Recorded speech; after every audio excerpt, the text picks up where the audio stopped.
আসসালামু আলাইকুম। যে যেখান থেকে আমার এই ভিডিওটি দেখছেন আশা করি সকলেই খুব ভালো আছেন। এটা হচ্ছে হেলেঞ্চা শাক। আমাদের এলাকায় হেলেঞ্চা শাক নামেই পরিচিত। আপনার এলাকায় এই শাক কী নামে পরিচিত অবশ্যই কিন্তু কমেন্টে জানাবেন। তো দেখতেই পাচ্ছেন আমি এই শাকগুলো ভালো করে পরিষ্কার করে নিয়েছি।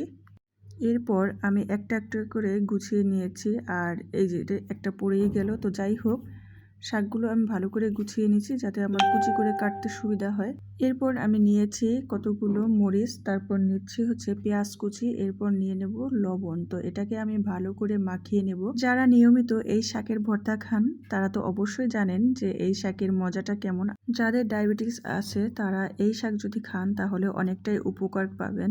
এই হেলেঞ্চা শাকের কিন্তু পাকোড়াও খাওয়া যায়। তো যে আপুরা এই হেলেঞ্চা শাকের পাকোড়া এখনো খাননি, আমার মনে হয় না যে কেউ এখনো খাননি, সবাই হয়তোবা খেয়েছেন। তো যারা খাননি তারা অবশ্যই কিন্তু খেয়ে দেখবেন। তবে এইভাবে যে ভর্তা করা যদি হয় এটা একটু বেশি মজা হয় আমার কাছে, আর বিশেষ করে গরম ভাতের সাথে তো বেশি মজা লাগে।